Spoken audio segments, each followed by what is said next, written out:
The overhead lights hummed like a swarm of bees as my phone lit up with an unknown number. I almost swiped it away, my thumb hovering over the reject button. After 3 days of radio silence from my wife, unexpected calls never brought good news. My desk, piled high with regulatory paperwork, seemed to mock me as my personal life unraveled. "Mr. Dempsey, this is Carla Mendoza, Jake's mom from Lucas's class," the voice said. "Your boy's at Mercy General Hospital in Seattle. They couldn't get a hold of you." A chill hit me hard, like someone poured ice water through my veins, spreading from my chest to my fingertips. The safety audit I'd been slogging through blurred as my vision narrowed to a pinprick. "What's wrong with him? How bad is it? Is he awake?" I stammered. "I don't have details," Carla said. "Jake just mentioned an ambulance at Mitch's house. Medics were working on Lucas when they loaded him up. Just get there, room 12 in the ER. And, Mr. Dempsey, drive safe. Mitch's house. Not our place, not school." Mitch Carver, the guy from the distribution center my wife, Nora, called just a coworker. For nearly a year, he'd been circling our lives like a vulture. Lucas tensed up whenever Mitch spoke, his voice sharp with that edge of a guy who'd thrown punches before, always preaching about toughness and respect. My hands trembled as I snatched my keys. Nora should have been the one to call me, she was Lucas's emergency contact too. My wife of 15 years, head of HR at Apex Digital Solutions, technically my boss in a roundabout way. She ran our lives like she ran her department, but not this time. Navigating Tacoma's rush hour traffic felt like wading through quicksand. Every red light was a personal attack, engineered to slow me down. I dialed Nora 3 times, straight to voicemail each time. The unanswered calls twisted my gut, each ring tightening the knot in my chest. "You've reached Nora Dempsey, HR Director at Apex Digital Solutions. Please leave your name, department, and reason for calling, and I'll get back to you within 24 hours. Her voice was crisp, detached, the same tone she used to dress down underperforming staff. Once, that voice had whispered sweet nothings, now it was all business. "Nora, it's me. Lucas is in the ER. Call me back now." My voice broke on the last word, a raw edge I hadn't felt since my dad's stroke a decade ago. Mercy General's emergency entrance glowed with cold, clinical light that made everything look drained of life. I bolted through the sliding doors, my work badge still clipped to my belt, my heart pounding so hard it felt like it might crack a rib. The sharp sting of antiseptic hit me, dragging up memories of my mom's last days in a place like this. "Lucas Dempsey," I panted at the front desk, gripping the counter to steady myself. "My son, 13. I got a call." The nurse, a middle-aged woman with warm eyes that had seen too many bad days, glanced up. Her badge read Rosa Delgado, RN. "Room 12, down the hall," she said softly. "Your wife's already there, but there's been some mix-up about visitors. You might want to talk to the charge nurse first." I was already moving, my boots echoing on the polished floor like gunshots in a quiet church. Room 12 loomed ahead, a beacon of dread. There she was, Nora, standing like a guard outside the door, her high-end stilettos rooted to the floor, arms folded over her crisp blazer. Her dark hair was flawless, not a strand out of place, all corporate polish even in a crisis. She spotted me and stepped right into my path, blocking the door like some executive gatekeeper. "You can't go in," she said, her voice carrying that boardroom steel that made her team scatter. "He's my son, Nora. Move." "Lucas doesn't want you here, Gabe," she said, her hazel eyes cold, already spinning some damage control plan. "He asked for me. You'll only make it worse." I stepped closer, close enough to catch the faint whiff of her fancy perfume, some Italian brand mixed with a sharp tang of nervous sweat, a scent I knew from 15 years of marriage. "Move." She widened her stance, heels clicking on the tile like a judge's gavel. "You'll blow this out of proportion, like always. Emotions don't solve problems." A nurse stepped out of room 12, the same one from the desk, her scrubs dotted with little cartoon animals that felt wrong in a place like this. She glanced between us, sensing the tension crackling like a storm about to break. "Actually," she said, her voice low but firm, "the patient asked for his dad first. We tried calling Mr. Dempsey before we reached Mrs. Dempsey. Lucas was clear, he wanted his father." Nora's face went pale, like someone pulled the plug on her composure. "That's not, he's confused, probably concussed," she said. "He didn't know what he was saying." The nurse shook her head. "Ma'am, I was there when he came in the ambulance. He said Dad 3 times, no mistake. I moved past Nora, but her hand shot out, her manicured nails digging into my arm like claws. Don't, she hissed. You'll turn this into your drama, not his. I shook her off, harder than I meant to, and pushed into the room. Lucas was on the exam table, his legs swinging like he was a little kid again, the hospital gown swallowing his skinny 13-year-old frame. His right eye was swollen shut, a nasty purple bruise spreading across his cheek like a storm cloud. Finger-shaped marks stood out on his arms, too big to be anyone but an adult's. Scratches raked his neck, and more bruises peeked out from under the gown, telling a story of someone grabbing him hard, too hard. The marks on Lucas's body looked like a map of a war zone, etched across his small frame. Dad, he said, his voice fragile, like he was a little kid again, muddled by pain meds and tears. God, kid, I said, crossing the room in a couple of steps, my hands hovering over him like I was scared to make it worse. What happened? Who did this? Tell me everything. His good eye flicked to the door where Nora stood, her shadow sharp against the hallway's glaring lights, like some kind of corporate avenger. He leaned in, his voice so low I had to strain to catch it over the beeping machines and muffled hospital noise. It was Mitch, Mom's boyfriend, he whispered. He shoved me down the stairs at his place when I told him to quit yelling at me. The world spun hard, my pulse roaring like a jet engine, years of bottled-up anger breaking loose. Mitch Carver, the guy from the warehouse Nora swore was just a colleague. For months, he'd been hanging around our house, fixing stuff, eating at our table, acting like he owned the place. The same Mitch who'd lecture Lucas about toughness and respect whenever he acted like a normal 13-year-old. The guy who'd been crashing in my bed while I pulled late shifts on compliance reports. He said if I told anyone, he'd make sure I never saw you again, Lucas went on, tears cutting tracks down his bruised face. He said Mom would pick him over me, over you. Said I was just a screw-up, and screw-ups get fixed. My fists clenched, knuckles white, tendons tight like they might snap. 20 years of playing by the rules, dotting I's, crossing T's, keeping cool under pressure, finding diplomatic fixes for work conflicts, it all burned away like dry kindling. I stood, turning toward the door where Nora waited. She blocked me again, but the corporate ice in her eyes was gone, replaced by raw fear, not for Lucas, but for something else. Where are you going, Gabe? You can't just storm off and find Mitch. Think this through. You could lose everything, your job, your reputation, any shot at custody. Custody. The word landed like a slap, heavy with 15 years of built-up resentment. Our kid's lying there, beat up by your boyfriend, and you're already scheming about custody? I said. I'm trying to protect our family, keep this from blowing up, she shot back. What family? You checked out months ago when you started sneaking around with him. I pushed past her into the hall, yanking out my phone. My hands were steady now, moving with the muscle memory of compliance training, document, report, follow protocol. 911, Seattle PD, I said. I need to report child endangerment at Mercy General Hospital, room 12. My 13-year-old son was assaulted by my wife's boyfriend, Mitch Carver. Nora's face went ghost white, like she'd been drained of blood. She lunged for my phone, her nails clawing the air. Gabe, hang up. We can settle this quietly. Think about the company, our careers. The address is 2201, Westlake Avenue, I told the dispatcher, stepping out of her reach. Yes, I'll wait for the officers. The suspect is Mitchell Carver, white male, about 35, has keys to our house and ongoing access to my son. You're ruining everything we've built, Nora hissed, closing the gap so no one else in the hall could hear. Mitch will deny it all. It's his word against Lucas's, a traumatized kid's word. No court will. Are you already building his defense? I asked, my voice low but sharp enough to cut. She flinched, stepping back, her priorities laid bare. She was shielding Mitch, not fighting for Lucas. The first cop car rolled up in 7 minutes, followed by another. Officer Delgado, a solid guy with calm eyes behind thin glasses, took Lucas's statement while Officer Reyes, a woman with a steady hand, snapped photos of his injuries with clinical precision. Each flash lit up another bruise, another mark, building a case that couldn't be brushed off. I watched Nora's polished facade crack like cheap glass as she tried to explain why she hadn't called the cops, why she was at Mitch's place instead of ours, why she'd kept the hospital from reaching me.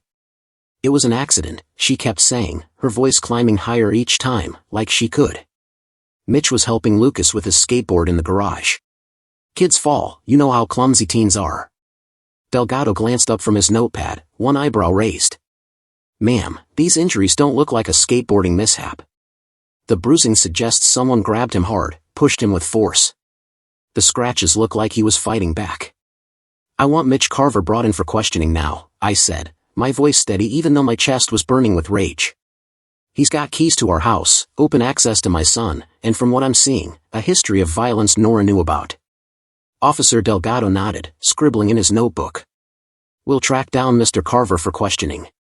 Child Protective Services will need to be notified about potential ongoing risks to the minor. CPS. The letters hit Nora like a punch to the gut.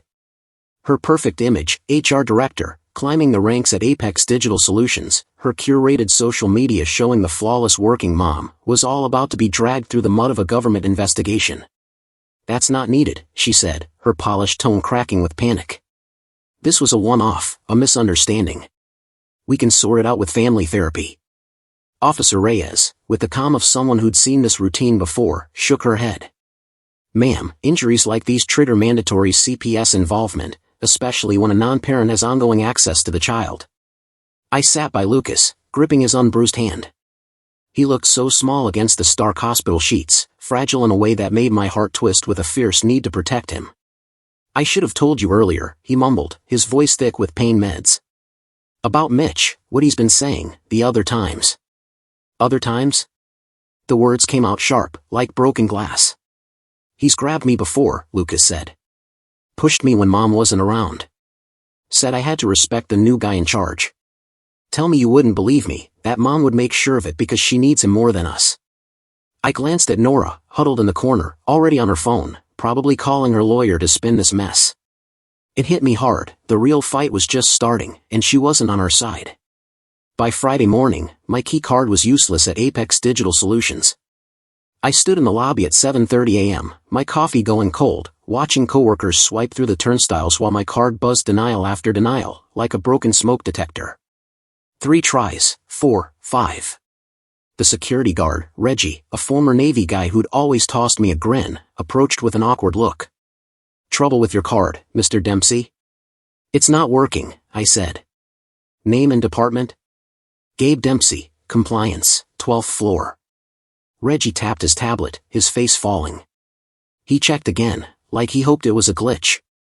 You're listed as suspended, effective last night at 7:02 p.m.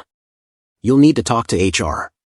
HR, Nora, my wife of 15 years, sitting in her corner office on the 13th floor, pulling strings like a chess master playing a vindictive game. I stuffed the dead card in my pocket and headed for the elevators, noticing how coworkers suddenly got real interested in their phones as I passed. Gossip spreads fast in a place like this, especially when it's about execs and police reports. The elevator ride felt like climbing to my own firing squad, floor by floor, past teams I'd worked with for 8 years, past folks who relied on my compliance know-how. Now I was a walking scandal, untouchable. The 12th floor hummed with its usual morning buzz, but chatter died as I walked by, like I was a storm cloud passing through.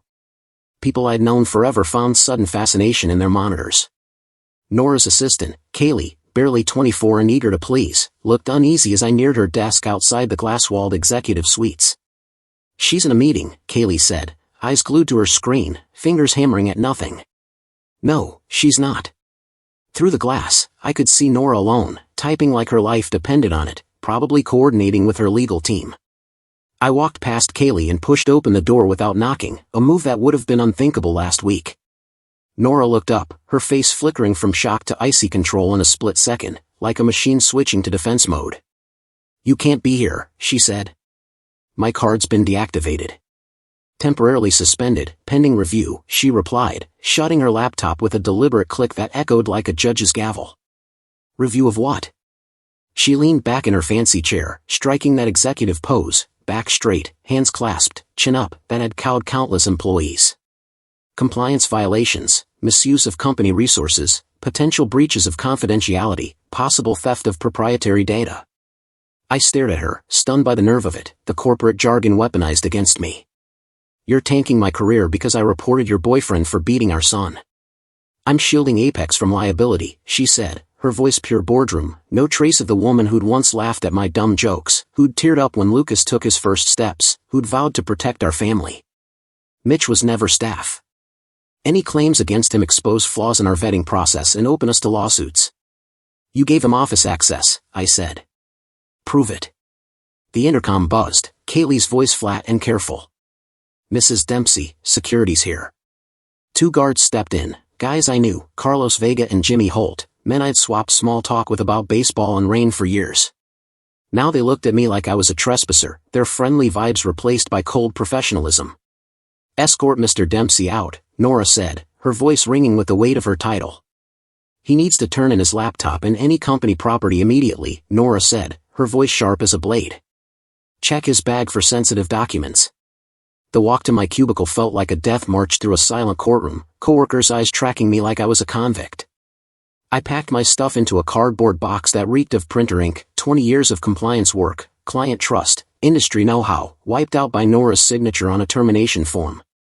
Carlos stood by, patient, as I grabbed a few things, a photo of Lucas, a mug he gave me one Father's Day with Top Pop scrawled on it, and a scrappy little succulent that somehow survived my neglect.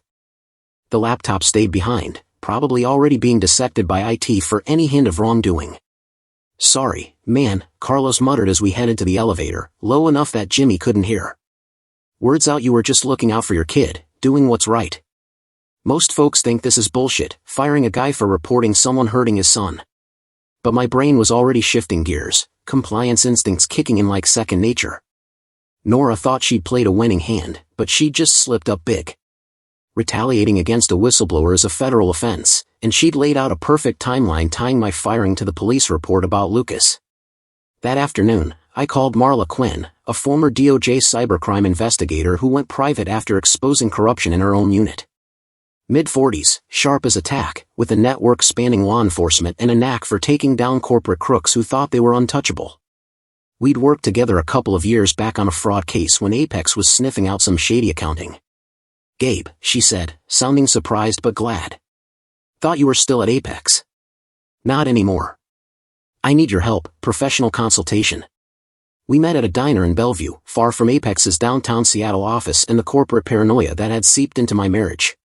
Marla listened, stone-faced, as I laid it all out, her expression darkening with every detail. Your wife's playing with fire, she said finally, stirring her coffee with a precise flick of her wrist. Retaliation, covering up child endangerment, this Mitch guy, got his full name, social security number, any paperwork? Mitchell Carver, supposed to be a logistics contractor. Nora handled his onboarding herself. Marla tapped notes into her phone with the speed of someone who'd done this 100 times. I'll dig into federal databases for a full background check. If he's got a rap sheet, especially anything violent, it's a game changer. On the job front, document everything, emails, timelines, who saw what. Nora just tied your suspension to your son's assault. That's textbook retaliation, the kind prosecutors eat up. She's clever, I said. She'll have covered her tracks. Marla's smile was grim, like a wolf picking up a scent. I'm cleverer. Give me 48 hours. The weekend crawled by, each hour heavy with worry. Lucas stayed with me at my brother's place while Nora was off doing what she called damage control. CPS had interviews lined up for Monday, and the cops were still hunting for Mitch, who'd vanished after the hospital like a ghost in a storm. Sunday night, Marla called with news that flipped everything. Mitch Carver doesn't exist, she said, her voice sharp with triumph. What? The social security number Nora used for his contractor paperwork belongs to a dead 72-year-old in Arizona, gone 4 years. His real name's Michael Crane, with 3 assault convictions, 2 domestic violence charges, and a 20-month stint in Walla Walla for aggravated assault. My grip on the phone tightened, knuckles white. Nora hired a felon with fake credentials. It gets juicier, Marla said. Bank records show cash payments from an Apex account to addresses tied to Michael Crane over the past 18 months. Your wife's been funneling money to him under the table. It clicked like a safe cracking open. Nora wasn't just cheating with Mitch, she was cooking the books, using fake contractor payments to bankroll her relationship with a career criminal. I need a full report, I told Marla. The fake ID, the payments, his rap sheet, the timeline, everything. Gabe, this is a nuke, she warned. You sure you want to light the fuse? Through the window, I saw Lucas on the couch, playing video games, his bruises still fading, each one now evidence against the man his mother brought into our lives. She made her choice, I said. Now she deals with the fallout. 3 days later, Marla dropped more bombs. She tracked Michael Crane's movements, credit cards, phone data, security footage, painting a picture of a guy using Apex's offices to run side hustles, leveraging company resources for his own shady deals. Nora wasn't just looking the other way, Marla said at our next meetup. She was pulling the strings, orchestrating the whole damn thing. She's been bankrolling a criminal operation, Marla said, her voice cutting through the haze of my thoughts. Tuesday morning, I got a call from Tessa Brooks, a family law attorney Marla vouched for, a former prosecutor known for tearing through custody battles and whistleblower cases like a bulldozer. Mr. Dempsey, I've gone through the initial files your investigator sent, she said, her tone sharp, like someone who didn't lose. We need to meet now. Her office sat on the 18th floor of a downtown Seattle high-rise, with glass walls framing views of Puget Sound. Tessa, younger than I expected, maybe early 30s, with jet black hair streaked with gray and a predator's focus, reminded me of a hawk eyeing its target. Nora's made some serious missteps, she said, spreading papers across her conference table like a general laying out a war plan. Firing you for reporting child endangerment? That's textbook wrongful termination, a federal offense. We're talking millions in damages. I just want Lucas safe, I said. We'll do both, she replied. But this is all-out war. Nora's got Apex's resources, legal connections, and political pull from their government contracts. We need ironclad evidence. I skimmed the custody petition she drafted, its language sharp and relentless. What kind of evidence? Proof she knowingly put Lucas in harm's way, Tessa said. Records of her ties to this Michael Crane guy, evidence she put her own interests above her kid. Audio, video, anything where she incriminates herself. How do we get that? Her smile was cold, all teeth. Very carefully. Over the next few days, the surveillance plan came together like a covert op. I moved back into our house in Tacoma. Nora had been crashing at Crane's place since the hospital. The house felt like a tomb, 15 years of marriage reduced to split possessions and icy silence. But it was a goldmine for evidence. Nora's home office held bank records, her personal laptop, emails with Apex's board. While she was at work, I photographed everything, following the evidence chain protocols I'd learned in compliance training. Bank statements showed unexplained cash withdrawals, thousands of dollars. Emails hinted at contractor issues. Texts to someone labeled M in her phone. The real score was her laptop's browser history. Nora, for all her HR smarts, was sloppy with tech, same passwords everywhere, logins saved, digital footprints like a neon trail. My old compliance training in digital forensics, which she'd clearly forgotten I had, gave me the edge. Her email account laid it all bare, messages plotting damage control with Apex's legal team, hiring a PI to dig into my past, and worst of all, a thread with Crane's real email, strategizing to keep their stories aligned and make sure Lucas stays quiet. I backed it all up on encrypted drives, following every protocol to keep the evidence clean. But documents alone wouldn't cut it. Tessa wanted raw, undeniable proof, Nora's voice, her choices, caught red-handed. Get her to talk about the incident, Crane, her plans, Tessa said at our next meeting. Let her bury herself. The chance came when Nora suggested mediation, a peace offering that smelled like a trap. We need to handle this like adults, she said over the phone, her voice dripping with fake calm. Court fights hurt Lucas. He needs stability, not more chaos.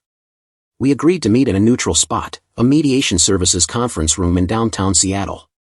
Professional, recorded, supposedly private, perfect for Nora to let her guard down. She showed up with Crane. I hadn't seen him since before the hospital. Michael Crane was a big guy, 6 feet 3 inches, built like a linebacker, with dead eyes and scars that screamed a history of fights. His tailored suit couldn't hide the prison ink curling up his hands and neck like dark vines. You wanted to talk, he said, dropping into a chair across from me with a predator's ease. Let's talk.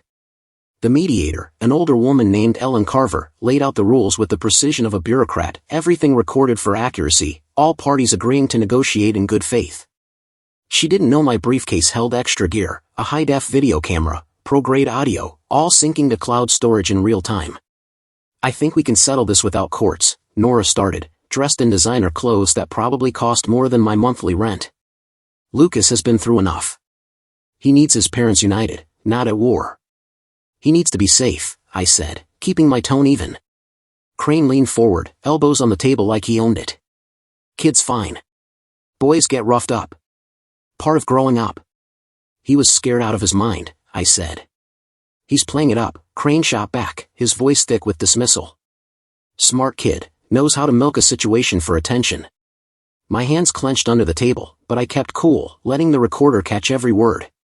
You shoved the 13-year-old down a staircase. Accident, Crane said, his face hardening, a glimpse of the thug beneath the suit. Kid was mouthing off, got in my space. I moved him. He tripped. Gravity did the rest. That's not what he told the cops. His eyes narrowed, cold and sharp, like he'd learned that look in a cell block. Kid's confused, like Nora said. Might rethink his story once he understands what's at stake. The threat hung heavy, clear as day. I kept my face blank, cataloging every word for the recording. What are you getting at? I asked. Boys need discipline, Crane said.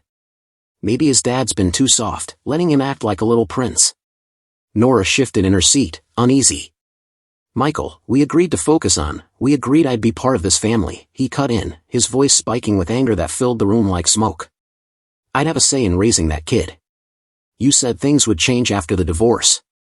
Ellen, the mediator, looked rattled, clocking the shift in the air.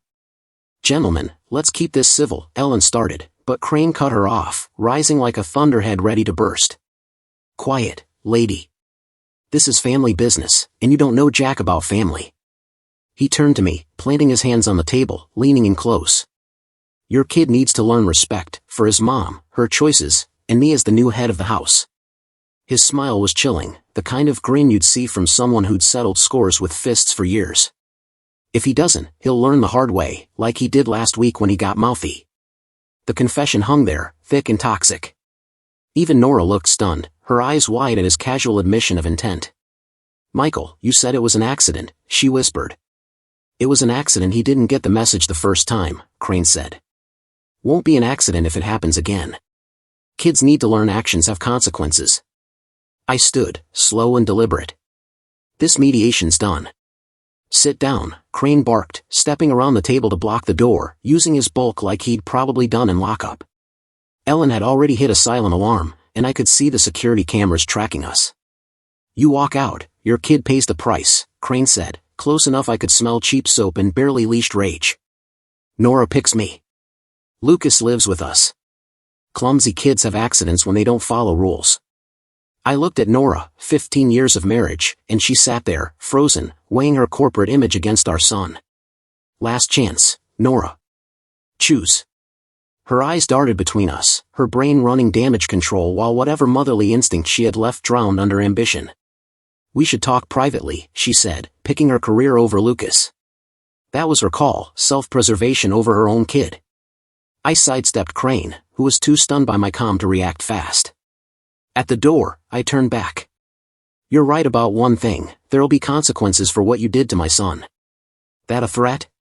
Crane laughed, a cold, amused sound. I don't make threats. I will file lawsuits. That night, Tessa worked late, hammering out an emergency custody motion, a restraining order against Crane, child endangerment charges, and a wrongful termination suit against Apex Digital Solutions for over $5 million. But we needed more evidence to seal it. Marla's final report hit like a grenade in a boardroom. Michael Crane was on parole when Nora hired him, and his parole officer was never told about his job or relationship violations that could land him back in prison. The fake contractor payments totaled $45,000 in fraudulent Apex funds. Worst of all, his phone records showed him texting known criminals, using Apex's offices for meetings. Nora didn't just turn a blind eye, Marla said at our last briefing, spreading photos across the table. She helped a career crook set up a new identity and used Apex resources to fund his schemes. What kind of schemes? Still digging, but it looks like identity theft, maybe credit card scams, possibly low-level drug deals. Crane's been busy since he got out, using Nora's position as a shield. The photos showed Crane in Apex's parking lot, shaking hands, passing briefcases, shady deals, clear as day. Are you saying Nora knew?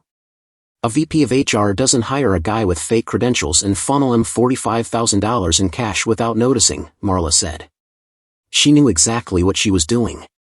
The pattern was obvious. Nora wasn't just cheating, she was neck-deep in Crane's crimes, using her role at Apex to cover his tracks. When Lucas became a liability, a witness to Crane's violence, she chose her criminal boyfriend over her son. The first strike landed at 8:52 a.m. Thursday, a legal missile. Tessa filed the emergency custody petition in Seattle Family Court, demanding supervised visitation for Nora and a permanent restraining order against Crane. The 50-page document dissected Nora's misconduct with surgical precision. By 9:20, process servers were waiting outside Apex's headquarters like hawks circling prey. At 9:27, they handed Nora the papers in the lobby, in full view of her colleagues, shattering her polished image with public humiliation. I watched from across the street as she read the documents, her face flashing shock, then fury, then frantic calculation, like a system crashing and rebooting. Within minutes, she was pacing, phone glued to her ear, her heels clicking like a trapped animal's claws. By 10:45, Apex's board got an anonymous dossier, bank records, emails, photos, laying out Nora's fraud, hiring violations, and criminal ties in brutal detail. By noon, security escorted her out, her belongings in a cardboard box, just another fired employee. But Nora wasn't done. That afternoon, a courier delivered my termination letter, not a suspension, but a full fairing, effective immediately. Cause: gross misconduct, breach of confidentiality, theft of proprietary data, insubordination. Nora had spun it to the board, using her HR clout and years of corporate games to paint me as a vengeful ex-employee making it all up. She's good, Tessa admitted that evening in her office. But we're better. She flipped the board against you before they could dig into her mess, Tessa said, her voice sharp with frustration. Classic corporate sleight of hand to dodge accountability. Doesn't matter, I said. We've got the paper trail. In a custody fight, that's second to proving she's unfit as a parent, Tessa replied, spreading documents across her desk like a battlefield map. Nora's hitting back, claiming you're a jobless wreck, too unstable to care for Lucas. She's using your firing to paint you as erratic. The legal game was spiraling into all-out war. Nora was fine with the divorce, she'd pushed for it, but she wanted Lucas as a prop to prop up her public image, especially with Apex's scrutiny closing in. We need to move fast, Tessa said. Get this before a judge before she locks in her story. How long? 2 weeks if we push emergency filings. And Crane's still in the wind, but I've got a lead on him. Marla's latest intel was a gut punch. Michael Crane had been spotted at Seattle-Tacoma International Airport twice in the past week, each time with a different ID. Security footage caught him meeting shady types in baggage claim. He's not hiding, Marla said on our conference call. He's running his operation, moving goods, calling shots. Your wife's boyfriend is a career crook using Apex as his front. Can we prove it? Working on it, she said. He's slick, multiple aliases, encrypted texts, cash deals to dodge records. The break came from an unlikely source, Kaylee, Nora's ex-assistant, who'd been axed right after Nora's suspension, collateral damage and Apex's cleanup to bury witnesses. She met me at a coffee shop in Renton, eyes darting like she expected trouble. I know what Nora was up to, she said. The payments to Crane, the fake contractor files, I handled them all. Will you testify? I asked. If you can shield me from blowback, I've got recordings. Kaylee's evidence was a goldmine, emails from Nora ordering payments without proper checks, instructions to skip background vetting, and recorded calls where Nora laughed off Crane's violent past, saying, boys need a firm hand, even if it's rough. Her voice trembled as she recalled it, like she still couldn't believe Nora's callousness. The family court hearing was set for Tuesday.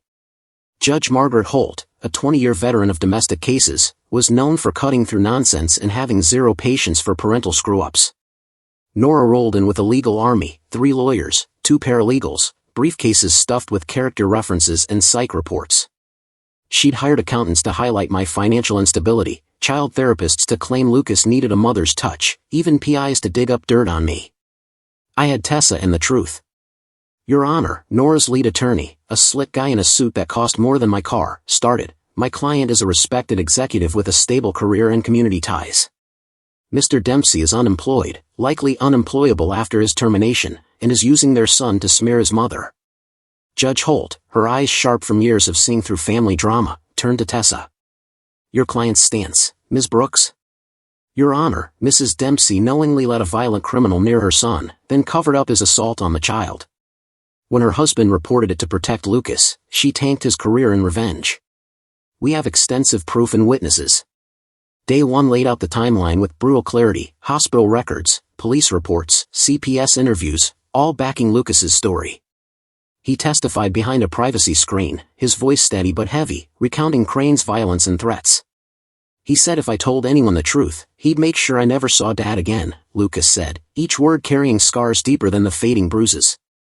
He said Mom would pick him over me because I was just a burden, costing too much. Did you believe him? Tessa asked softly. Yeah. Mom never stopped him from being mean. She acted like it wasn't happening because she didn't want to lose him. Nora's lawyer objected nonstop, but the damage was done. A 13-year-old laid bare how his mother let him be manipulated to protect her own interests. Day 2 brought the financial dirt. Marla took the stand as an expert, walking the court through Crane's fake identity, his rap sheet, and the $45,000 in shady Apex payments. Mrs. Dempsey had to know, Marla said, pointing to her reports. This wasn't a one-off mistake. It's a deliberate 18-month pattern of fraud and deception. Objection. Nora's lawyer jumped in. Speculative. Sustained, Judge Holt ruled. Stick to the evidence, Ms. Quinn. The evidence shows $45,000 paid to a man with forged credentials, Marla continued. As HR director, Mrs. Dempsey personally greenlit every transaction, bypassing standard checks. The afternoon brought my witnesses, coworkers who'd seen my dedication to Lucas, neighbors who'd watched me coach his soccer games, teachers who vouched for my involvement. Nora's team countered with Apex execs praising her professionalism, charity heads touting her donations, friends swearing she was a doting mom. But they couldn't produce Crane. Where's Mr. Crane? Judge Holt asked during a sidebar. My client doesn't know his current location, Nora's lawyer said, dodging smoothly. He's been served a subpoena but appears to be non-compliant. Tessa leaned in, sharp as a blade. Your Honor, Michael Crane is a convicted felon with multiple aliases, dodging law enforcement since the assault. Crane's absence isn't a coincidence, it's a pattern of criminal behavior Nora enabled and bankrolled, Tessa said, her voice sharp with conviction. Day 3 was the make-or-break moment. Nora took the stand, dressed in a crisp charcoal suit that screamed both executive power and maternal care. Her testimony was polished, a well-rehearsed script casting her as a devoted mom duped by Crane's fake credentials. I relied on our standard vetting process, she said, her tone steady under her lawyer's gentle questions. Michael presented valid documentation. I had no reason to suspect a criminal past. Mrs. Dempsey, Tessa began her cross-examination, stalking toward the stand like a panther closing in on a wounded deer. As HR director at a cybersecurity firm, you're saying you don't personally verify contractor identities? We follow established protocols, Nora replied, her voice tight. Tessa held up a stack of emails like a winning poker hand. I'm quoting your own words, from 6 months ago, Kaylee, process Michael's payment now. Skip the usual checks. I'll handle any issues. That's from your Apex email. Nora faltered, sensing the trap. That's out of context. Mrs. Dempsey, when did you first learn of Michael Crane's violent tendencies? A longer pause, her legal instincts wrestling with self-preservation. I never saw him act violently toward Lucas. That's not what I asked, Tessa said, her voice cutting like a knife. When did you know he was capable of violence? I don't follow. Tessa stepped closer, her tone surgical. In your relationship with Mr. Crane, did he ever show aggression, threaten anyone, mention his criminal history? Objection. Nora's lawyer shouted, scrambling. Relevance, Tessa countered. Goes to knowledge and willful endangerment. I'll allow it, Judge Holt ruled. Nora glanced at her legal team, but no one could save her now. Michael could be intense, but not around Lucas. Intense how? He had a temper, like plenty of people. Did he threaten you? Not seriously. Did he threaten your husband? They didn't get along. Mrs. Dempsey, yes or no, did Michael Crane ever make threats of physical violence in your presence? The courtroom went quiet, save for the hum of the AC and the court reporters typing. Nora's polished mask cracked. He talked about dealing with problems, but it was just talk. What kind of problems? People who crossed him, who didn't respect boundaries. Did he see Lucas as a problem? Objection. Overruled. Tears streaked Nora's face, mascara smudging her perfect image. He said Lucas was disrespectful, needed tougher discipline. And you agreed? I wanted Lucas to adapt to the new dynamic. The dynamic being your relationship with a violent criminal? He wasn't supposed to be violent. The admission rang out like a gunshot. Nora had known Crane was dangerous but thought she could manage him. When Lucas was hurt, why didn't you call the police? Tessa pressed. I was scared. Of what? Michael said if anyone found out the truth, he'd leave me. I'd lose everything. So you chose your relationship over your son's safety? That's not, I didn't mean, but the damage was done. Nora's own words had buried her, proving she'd put Crane above Lucas. Kaylee's testimony sealed it, playing audio clips of Nora coldly discussing keeping Lucas in line and ensuring he accepted the new family setup. Her voice on the recordings was icy, all corporate calculation, no trace of a mother's care. When Crane's parole officer testified about his violations, enough to send him back to prison the moment he was caught, it was clear Nora had been shielding a fugitive while endangering her son. Judge Holt didn't take long to decide. On Friday morning, her voice carried the weight of years spent untangling family messes. This court finds clear and convincing evidence that Mrs. Dempsey knowingly exposed her son to significant risk of harm, she said, the packed courtroom buzzing with reporters and apex observers. Camera flashes broke the rules, but no one stopped them. Nora sat stiffly beside her lawyers while I held Lucas's hand in the gallery. Mrs. Dempsey's actions show a consistent pattern of prioritizing personal relationships over her parental duties. Her failure to protect the child, paired with retaliating against the reporting parent, amounts to willful endangerment of the gravest kind. The judge's words hit like a gavel on steel. Mr. Dempsey is granted sole legal and physical custody of the minor child. Mrs. Dempsey is awarded supervised visitation pending a court-ordered psychological evaluation and parenting courses. Then the final blow, the court also recommends an immediate criminal investigation into Mrs. Dempsey's potential involvement in financial fraud and harboring a fugitive. Nora's face went pale as chalk, her lawyers already muttering about appeals, but the ruling was a death knell for her carefully built world. Outside, reporters swarmed like vultures.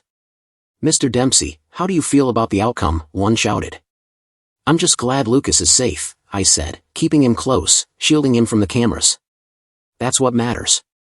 What about your wife's business dealings? That's for the prosecutors to sort out. But I knew the truth, Marla's evidence was already with the FBI's white-collar crime unit.